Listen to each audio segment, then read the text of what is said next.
Welcome to the Gordon Asset Management Podcast, a show for savers, investors, and entrepreneurs, helping you to stay informed, invest wisely, and achieve the unimaginable. Now, on to the show. Today, my friends, prepare to have your minds blown by the wonders of economics. This is Todd Zempel, host of the Gordon Asset Management Podcast. On the show today, I invited Dr. Dale Matcheck. Dr. Dale Matcheck is not only a scholar, but a true gentleman. Dr. Matcheck is the Economics Department Chair and Professor of Economics for Northwood University, which is my alma mater. And not only that, he was somebody who was very pivotal in my understanding of the world and economics. So, Dr. Matcheck, welcome to the show. Oh, thank you, Todd. That's a very nice introduction. Now, Dr. Matcheck, when I look back at my education path, one of the things that initially drew me to Northwood was this concept of entrepreneurialism. And Northwood has embodied that in what's called the Northwood Idea. Can you explain to our listeners what exactly that means? I think I can. It might be hard to put it simply, but like you, I also came to Northwood for the Northwood Idea. So I taught at other places and, public universities. I taught a little while at Cornell. But Northwood offered something that the other schools didn't offer, and that is their core values. The Northwood Idea is the name they give to their philosophy. And just to give you a little background, Northwood started in the late 1950s. It began as a brainstorm by a couple of 20-year-old or 20-something-year-old faculty members at Alma College, which is close to where we're located in Midland, Michigan. And they wanted to offer a different kind of business education. And what they realized was that business is not just about, technique. It's also about character and leadership. And so they realized that they wanted that to be part of their curriculum. And they truly believed in the American dream and the free enterprise system. And they saw that many people were losing faith in freedom at that time for various reasons. Many people were looking to, a more top-down model, such as, what they used in Japan or what they're using in China now. They really felt that an entrepreneurial economy, a dynamic economy, an economy in which people were free to pursue their ideas, to use their creativity and imagination, that would take us further than any other more centralized system. So they wanted that to be an important part of their curriculum. And so ultimately they recruited somebody to lead that effort by the name of Orville Watts. And he put together, I guess, the classic formulation of the Northwood Idea. And that's the one I'll share with you. For Orville Watts, and he takes this from our founders, the Northwood Idea has three major components. The first one is its ethical basis, and that is a firm belief in individual freedom and responsibility, a commitment to live by the moral law, exemplified by the Golden Rule, and also a belief in private property as an important component of a free society. So the idea of that as an ethical foundation, and then add to that the importance of character, and in particular, the value of hard work and sacrifice as a way not only of making the world better, leaving a legacy behind, but as a way of developing meaning in your life, and frankly, as a way of becoming satisfied with your work. And so for Orville Watts, business was a vocation. It was a calling. And he wanted our students to understand just how important business is to human flourishing, and what a challenge it places on business leaders for their own development. So he said that might be the most important aspect of the Northwood Idea, the opportunities that a career business provides to people to develop themselves and their communities. And then finally, the third component was this importance of business as the source of our prosperity, as the mainspring of human progress. He firmly believed and taught that we're social beings. Social cooperation is what has made us so productive. It's what has allowed the great mass of people in our own day to escape poverty and to live comfortably. And to be honest, it's business that makes that possible. It's business that makes that cooperation more productive. It's business that organizes the resources that we need, that capitalizes on the ideas produced by science or in the arts, and makes those commercially viable, and makes it possible to create employment for people to raise their family, and for the government to finance education for all of us, and all the other things that we take for granted in the modern world are basically made possible because we have business people who are coordinating that and making that happen. So he believed that it was an honorable profession, just as honorable as any other that we can think of, as a teacher, minister, doctor, and that as long as we approach it in that way, we're going to have a free and prosperous economy. He's very concerned, though, that people misunderstand business and take it for granted. So if we who are engaged in business don't know how to defend it, then frankly, it's pretty easy for regulations and taxes to really constrain the freedom of business leaders, and they're going to have to answer to a lot of people, just not only their customers, but basically they're going to be regulated and taxed to the point where it's just very difficult to pursue a career in business. So that in a nutshell, those three components: a solid ethical foundation with an emphasis on individual freedom and responsibility, a commitment to hard work and thrift, and that's the source of human progress. And then finally, the importance of business in fostering human cooperation and making it more productive, in particular, freedom for business enterprise. Those are the components of the Northwood Idea. Now, for me personally, not only hearing, but really understanding that message was pivotal in my career trajectory. And so often in the media, business is vilified. The rich keep getting richer. What do you say to opponents of the free enterprise system? Well, first of all, I kind of follow Milton Friedman's strategy for communicating with people. He always believed that we have a lot more in common, perhaps, than we think. And I try to figure out where the critics of our free enterprise system are coming from. What is their real concern? What's their primary concern? And what you find is a lot of them have a real compassion for people that are poor, people that are marginalized. And so I first of all try to form common ground.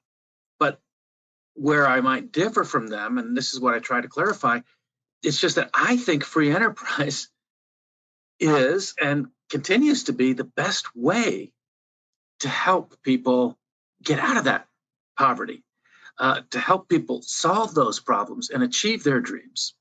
And I think the evidence is on my side. So when you start talking about what we share with other people in terms of just basic aspirations. We want human flourishing. We want people to be able to raise a family and raise it in a relative amount of comfort, to enjoy that family vacation where you make memories, and that retirement that you look forward to instead of worrying whether it will ever be possible. All those things that we value are things that I think the free enterprise system is more likely to deliver than some of the alternatives that people sometimes turn to. So for me, it's an argument about means rather than goals. And when I show people, for example, correlation between economic freedom and poverty rates, they're much lower the higher the rate of economic freedom. When I show them poverty rates, where there's more economic freedom, poverty rates are much lower. When I share with them even something like the UN Human Development Index, this is an index that keeps track of things like, women's rights in a particular culture, literacy rate, infant mortality rate. Now, we think of these things as non-market goods, and they are, but they're not unrelated to the market, because as it turns out, these human welfare indices are much higher in countries that extend the most economic freedom and have the highest levels of entrepreneurship in their economy. So I think if you care about these things, then you should be supportive of capitalism. You should be supportive of the market economy. I also try to, I think, correct some misunderstandings that people might have about capitalism, the way it works, what its effects are, what profit means. I think there's a lot of misunderstanding about these things, and some of it is justifiable outrage at the way some businesses have operated, especially the way some governments have created privileges or special protections and created an unlevel playing field. Those things do create moral outrage, and we should be concerned about that. So I guess what I'm trying to say is I try to find common ground, but then I try to educate as well to help people understand why I think we can reach those values through free enterprise. Now, I totally agree with you, but where I tend to see some problems arise is when these businesses tend to scale up so large that they are no longer in the communities that they serve, right? We have these big multinational corporations owned by shareholders across the world. And really the duty of the company is to serve the shareholders. Maybe they're a manufacturing firm and they're dumping toxic junk into a river, and that goes downstream and destroys the drinking water for the community. Obviously I know that there's some protections in place for that kind of thing nowadays, but do free markets have limits based on their scale? Well, yeah, if I understand you correctly, you're saying that perhaps when you've got ownership which is scattered geographically and there's just many owners, none of which exercise a high degree of control, that there are problems that can emerge that maybe wouldn't be true of a smaller business where the owner is actively involved in the day-to-day decisions of the company. Now, I don't know if I've captured that correctly, but let's say, for example, you look at the Dow Chemical Company and the history of the Dow Chemical Company. H.H. Dow came to Midland. That's where Northwood is located, back in 1900. And, chemical company, that can create some environmental issues. But I wanted to point out that he lived in the community. His employees' children went to school with Mr. Dow's children, and they all drank the local water supply, and they all breathed the same air. And at that stage, you don't really need a lot of oversight. because, there's a strong incentive from the owner to make sure that both for his sake and his employees that they're behaving responsibly. It may be more difficult to carry that through once that first generation, that entrepreneurial generation, passes on and the corporation grows. So I do think that there's a role for government, certainly, to make sure that our air, our water, those kinds of regulations are in place, they're rational, and they're enforced. But for the most part, I think that the corporations that are often vilified as doing the least good for society are often the same ones that do the most good, but the stuff that's least appreciated in society. So I'm not sure, Todd, if that addresses the issue you're speaking about, but I really feel like the contributions that these corporations make is underappreciated because people take them for granted. Whereas some of the things that government does, the stimulus check that people are getting in their bank accounts now, those are obvious to people. But the ways in which a business works to, make something they rely on more affordable, or delivery a little bit quicker, or the way that finance works to make sure that capital is devoted to a sector which is creating jobs and making those jobs, higher paying. All these contributions are more or less invisible to people. There's a great editorial in the Wall Street Journal that by now has got to be at least 20 years old. It was written by George McGovern, who once ran as the Democratic candidate for president. And he went into business after he retired from the Senate. And he said, after his company failed, that he wished he had known how hard it is to run a business in this country and how hard government makes it to run a business in this country, because while he was in government, he just did not appreciate that. And if he had known, he would have governed a lot differently. Well, I wish voters understood this. Unfortunately, I think most voters don't really appreciate how hard it is and how important it is for entrepreneurs to be able to do the things they do. Now, this concept of free enterprise, the fact that business is good for society, that capitalism is good and has positive effects. Now, this is not something that's being taught in the schools today.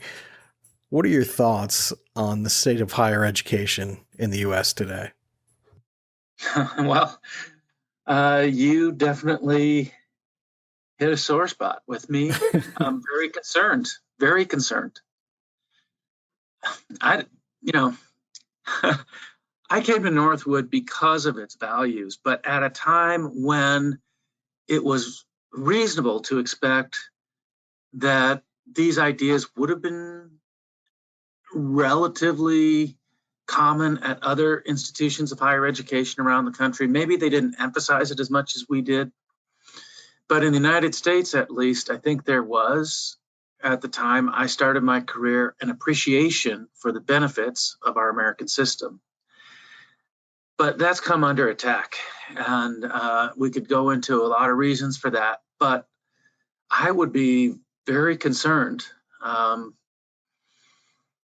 working for, starting my career now at one of these other institutions. I'll tell you, when we recruit new faculty here, and I talk to these new faculty members and what they're expected to go through, it reminds me of the Cultural Revolution in China, where people were expected to take a party line on things in order to qualify for employment. And if they weren't, then perhaps they had to be re-educated. And it's really a career risk at some places now to say some of the things that I've said here in the podcast. First, for new faculty members that don't have tenure, they're self-censoring.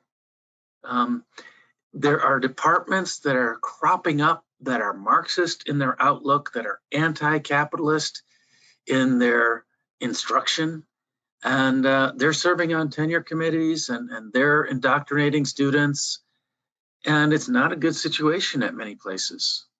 I do think that in most places, the engineering departments, the kind of STEM fields are less affected, but even those now are definitely becoming woke. And I know I don't want to use that in a pejorative sense. I just want to say that in terms of a university being a place where diversity of viewpoints is encouraged and where a student can expect to hear a lot of different ideas and to make up their own mind, I think that's happening less and less. And I totally agree, but do you think this is just the result of well-intentioned, ill-informed people, or do you think it's something more intentional and nefarious? Perhaps implants from the Chinese Communist Party. What are your thoughts? I mean, maybe, Todd, but I think we got plenty of homegrown radicals. I'm not even sure they realize where their ideas originate. Some of them are conscious of it. Some of them are not. And you're right. There's reason to be suspicious. There's a lot of evidence to suggest that what's happening now is part of a strategy put into place by a number of Marxist intellectuals back in the 1920s, 30s, 40s. And it's called the Long March through our institutions. And they understood that if, they're going to have an influence, you need to be in positions where you can control certain media outlets or college departments or even businesses. So it's actually laid out there. If you want to look at the writings of people like Antonio Gramsci, who is kind of considered the father of this movement, people from the Frankfurt School back in the 1940s, more influential than ever. These are people heavily influenced by the theories of Karl Marx. What makes them different from people in the past, or I guess the traditional Marxist, is Marx thought there would be a revolution where the workers would rise up against the capitalists. And that didn't happen because capitalism was delivering the goods, wasn't it? It was making workers better off. So it had to shift to a cultural kind of class warfare, and oppression had to take different forms. And so the ideas of Marx were kind of translated into a new types of applications. And so I would say that what we have in academia now, I would call it cultural Marxism. Sometimes goes by some other names, but whether there's somebody behind it or not, it's hard to say. But by now it's taken solid root, and we've got a lot of homegrown Marxists in our institutions. And it seems like we've been moving in that direction for a while now, but it seems that COVID has really accelerated that move. I mean, one of the things that really creeps me out is when you go to the World Economic Forum's website and read about their Great Reset policy. Essentially, what they're saying is never let a good crisis go to waste. Let's use this opportunity in COVID to implement a number of changes. And on the surface level, a lot of those changes, they sound great. But really, what it is, it's a move towards a more command-controlled economy versus a free market economy.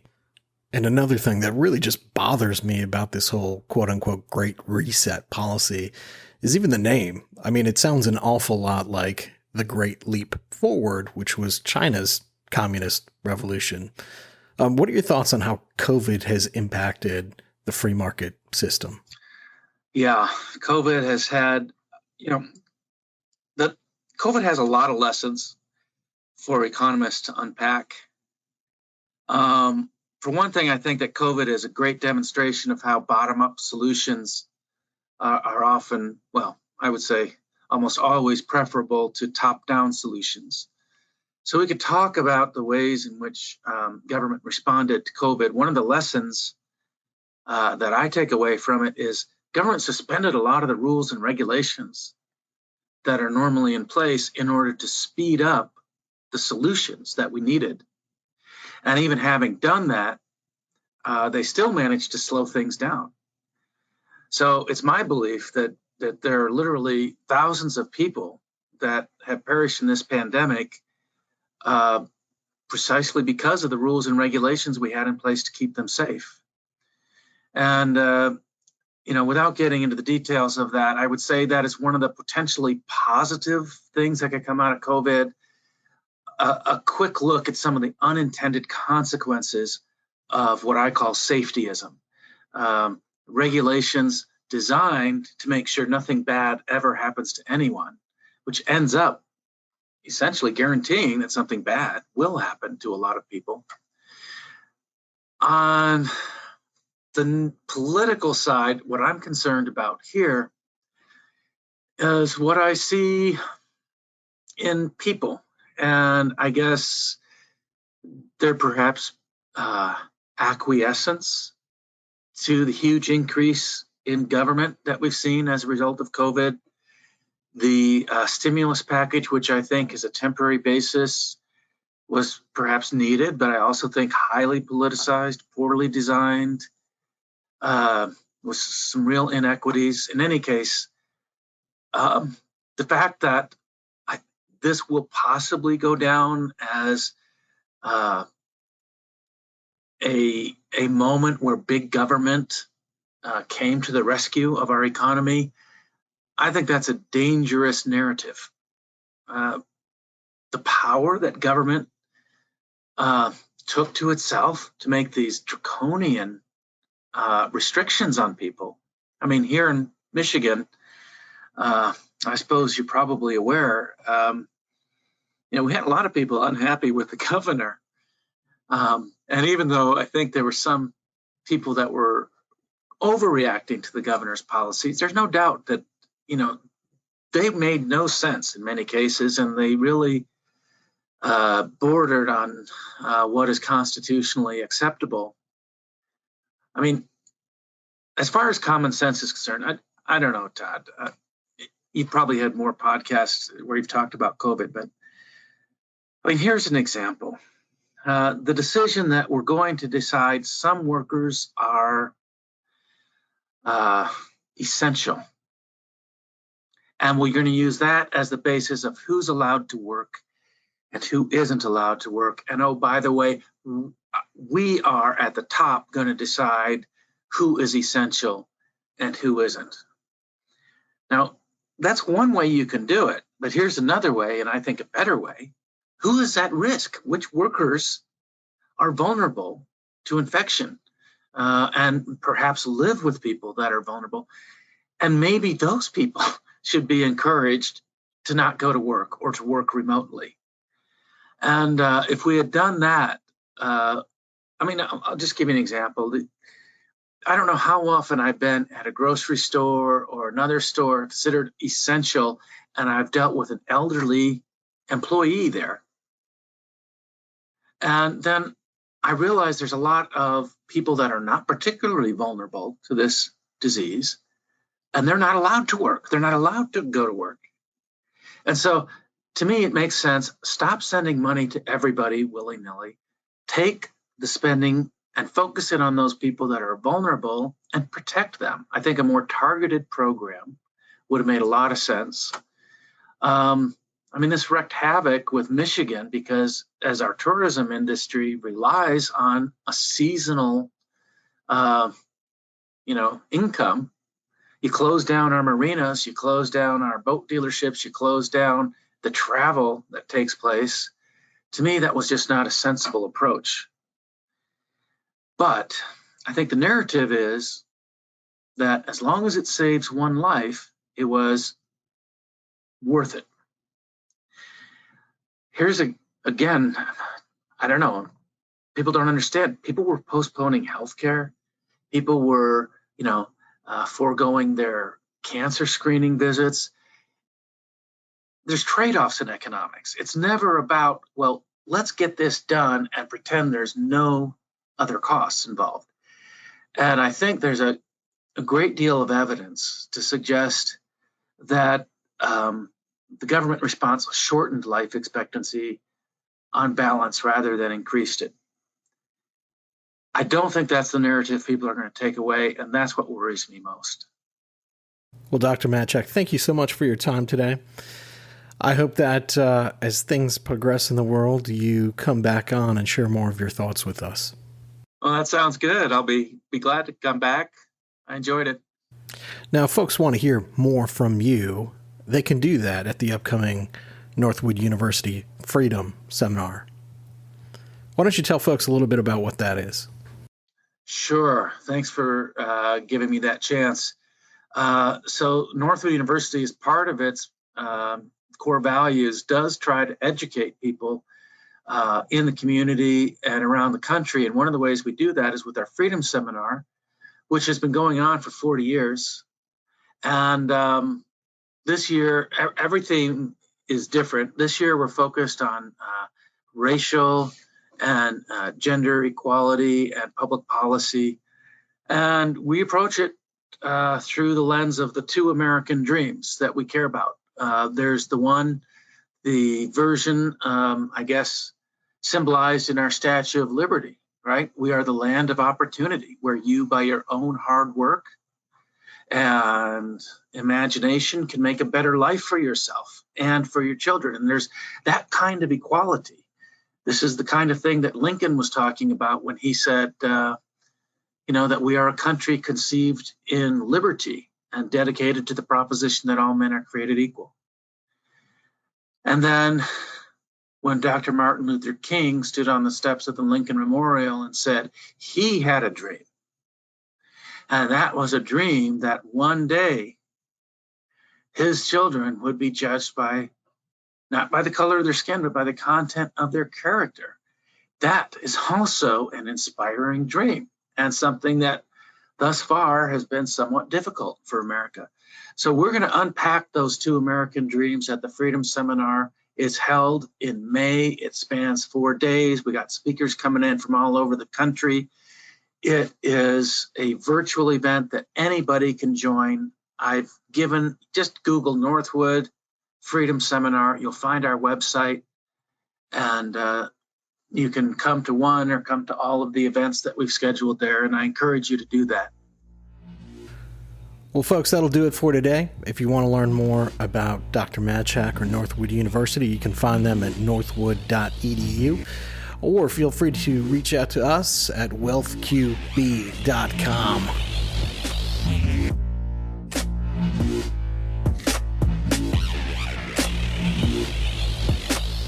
The information in this podcast is presented for educational and entertainment purposes only and is subject to change without notice. Opinions expressed are those of the participants and don't necessarily reflect those of Gordon Asset Management, LLC, its producers, hosts, or guests. Information presented should not be construed as tax, legal, or investment advice, or a recommendation or solicitation for the sale of any product or strategy. Listeners are encouraged to seek advice from qualified professionals to determine whether any information presented may be suitable for their specific situation. Investments involve risks. Neither Gordon Asset Management, LLC, nor its podcast participants shall be liable for losses resulting from decisions based on information or viewpoints presented on this podcast.